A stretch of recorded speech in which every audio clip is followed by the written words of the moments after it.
Hi, എല്ലാവർക്കും സിനീസ് food കോർട്ടിലേക്ക് വീണ്ടും സ്വാഗതം. ഇന്ന് ഞാൻ വന്നിട്ടുള്ളത് ഈസ്റ്റർ സ്പെഷ്യലായിട്ടുള്ള വട്ടയപ്പത്തിൻ്റെ റെസിപ്പി ആയിട്ടാണ്.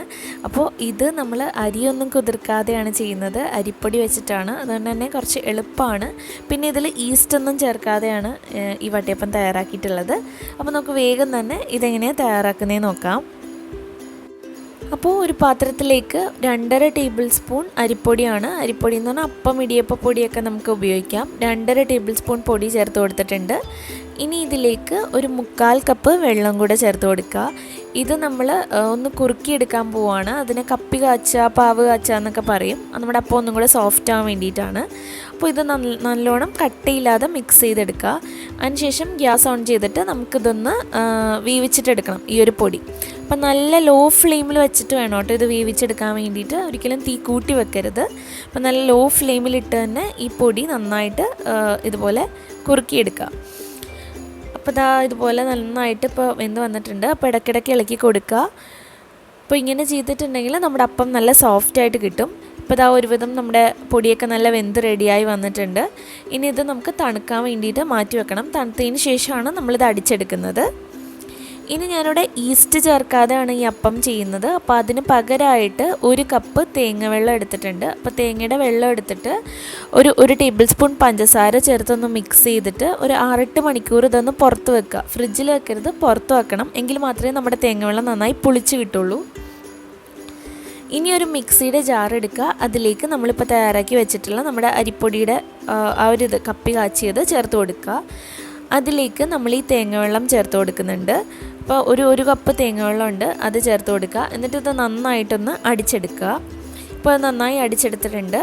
ഇനി ഇതിലേക്ക് നമ്മൾ ചേർക്കുന്നത് 1 കപ്പ് അരിപ്പൊടിയാണ്, അതായത് അപ്പം ഇടിയപ്പ പൊടിയാണ്. 1 കപ്പ് ചേർത്ത് കൊടുത്തിട്ടുണ്ട്. പിന്നെ ഇതിലേക്ക് തേങ്ങ ചിരകിയത് വേണം. അത് ഞാനിവിടെ ഒരു 5 ടേബിൾ സ്പൂണോളം ചേർക്കുന്നുണ്ട്, കൂടിയാലും കുഴപ്പമില്ല. പിന്നെ ഒരു 1/2 ടീസ്പൂൺ ഏലക്ക പൊടിച്ചത് ചേർത്ത് കൊടുത്തിട്ടുണ്ട്. പിന്നെ ഇതിലേക്ക് പഞ്ചസാര ചേർക്കണം. പഞ്ചസാരയുടെ അളവ് നിങ്ങൾക്ക് ഇഷ്ടത്തിന് ചേർക്കാം. ഞാനൊരു 3 ടേബിൾ സ്പൂണോളം ഇതിൽ ചേർക്കുന്നുണ്ട്. പിന്നെ 1 ടേബിൾ സ്പൂൺ ഓൾറെഡി തേങ്ങ വെള്ളത്തിൽ കലക്കിയപ്പോൾ ചേർത്തിട്ടുണ്ടായിരുന്നു.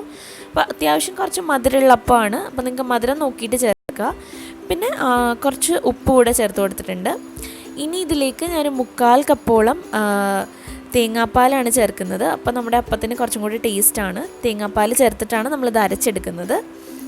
തേങ്ങാപ്പാലൂടെ ചേർത്ത് ഞാൻ അരച്ചെടുത്തിട്ടുണ്ട്. അപ്പോൾ കുറച്ച് കട്ടിയുണ്ട്. അപ്പോൾ ഞാനൊരു മിക്സിയുടെ ജാറ് കഴുകി കുറച്ച് വെള്ളവും കൂടെ ചേർത്ത് കൊടുത്തിട്ടുണ്ട്. അപ്പോൾ വെള്ളത്തിൻ്റെ അളവ് നിങ്ങൾ നോക്കിയിട്ട് മാത്രം ചേർക്കുക. ഒരുപാട് കട്ടിയാണെങ്കിൽ മാത്രം ചേർത്ത് കൊടുത്താൽ മതി വെള്ളം. ഇപ്പോൾ നന്നായിട്ട് അടിച്ചെടുത്തിട്ടുണ്ട്.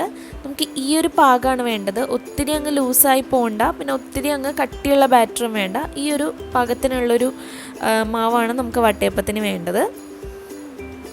അപ്പോൾ ഇനി നമുക്കിതൊരു ബൗളിലേക്ക് മാറ്റിയിട്ട് നമുക്കിത് പൊങ്ങാൻ വേണ്ടിയിട്ട് വെക്കണം. അപ്പോൾ അത്യാവശ്യം ഒരു വലിയ ബൗൾ എടുക്കുക. നമുക്ക് കുറച്ച് കഴിയുമ്പോൾ ഇത് പൊങ്ങി വരുമല്ലോ. അപ്പോൾ ബൗളിൽ ഒഴിച്ചിട്ട് നമുക്കിതൊരു 5 മണിക്കൂറെങ്കിലും മാറ്റി വെക്കണം. നമ്മളിവിടെ തേങ്ങ ഉപയോഗിച്ചിട്ടാണ് ഇത് പൊക്കുന്നത്. അപ്പോൾ എന്തായാലും ഒരു 5 മണിക്കൂറൊക്കെ എടുക്കും. ഈസ്റ്റ് ആണെങ്കിൽ കുറച്ച് പെട്ടെന്ന് തന്നെ ആവും. പക്ഷേ ഇതിപ്പോൾ 5 മണിക്കൂറൊക്കെ എടുക്കും നമുക്ക് പൊങ്ങി വരാനായിട്ട്. ഇപ്പോൾ തികച്ചും 5 മണിക്കൂറായിട്ടുണ്ട്. നമ്മുടെ മാവൊക്കെ ഇതിവിടെ അത്യാവശ്യം പൊങ്ങി വന്നിട്ടുണ്ട്. കണ്ടില്ലേ, നമുക്കിങ്ങനെ മിക്സ് ചെയ്യുമ്പോൾ തന്നെ മനസ്സിലാവും നന്നായിട്ട് പൊങ്ങി വന്നിട്ടുണ്ട്. ഇനി നമുക്കിത് ചുട്ടിട്ടെടുക്കാം. അപ്പോൾ ഇതിന് വേണ്ടിയിട്ട് ഒന്നെങ്കിൽ നിങ്ങളുടെ അടുത്ത് സ്റ്റീൽ പ്ലേറ്റ് ഒക്കെ ഉണ്ടെങ്കിൽ അതാണ് കുറച്ചും കൂടെ നല്ലത്. നല്ല വട്ടത്തിലുള്ള സ്റ്റീൽ പ്ലേറ്റ് എടുക്കുക. അപ്പോൾ ഞാനത് ഇല്ലാത്തതുകൊണ്ട് ഇതുപോലെ കേക്ക് ടിന്നിലാണ് ചെയ്യുന്നത്. അപ്പോൾ അതിലേക്ക് കുറച്ച് എണ്ണ തടവിയിട്ട് വേണം നമ്മുടെ ഈ ബാറ്റർ ഒഴിച്ചു കൊടുക്കാനായിട്ട്. അപ്പോൾ ഞാനൊരു 1/4 ഭാഗം ഇതിലൊഴിച്ചിട്ടുണ്ട്. എന്നിട്ട് നമ്മളിതൊരു ഇഡ്ഡലി കുക്കറിലോ എന്തെങ്കിലും വെച്ചിട്ട് ആവി കയറ്റിയെടുക്കുകയാണ്. അപ്പോൾ ഒരു 20 മുതൽ 30 മിനിറ്റ് വരെ എടുക്കും ഇത് റെഡിയായി വരാനായിട്ട്. അപ്പോൾ ഒരു 5 മിനിറ്റൊക്കെ കഴിയുമ്പോൾ നമുക്കിതൊന്ന് തുറന്നിട്ട് ഇതിൻ്റെ മുകളിൽ കുറച്ച് നട്ട്സോ കാര്യങ്ങളൊക്കെ ചേർത്ത് കൊടുക്കാം. അപ്പോൾ അങ്ങനെ ചേർത്തിട്ടുണ്ടെങ്കിൽ നമ്മൾ ചേർക്കുന്നത് താഴത്തേക്ക് പോവില്ല. ആദ്യമേ ചേർത്തിട്ടുണ്ടെങ്കിൽ അത് താഴേക്ക് പോവും. അപ്പോൾ 5 മിനിറ്റ് കഴിഞ്ഞ് തുറന്നിട്ട് ഞാൻ നട്ട്സൊക്കെ ചേർത്ത് കൊടുത്തിട്ടുണ്ട്. ഇനി ഇത് അടച്ച് വെച്ചിട്ട് നമുക്കൊരു 25 മിനിറ്റും കൂടെ നമുക്കിത് വേവിച്ചിട്ടെടുക്കണം.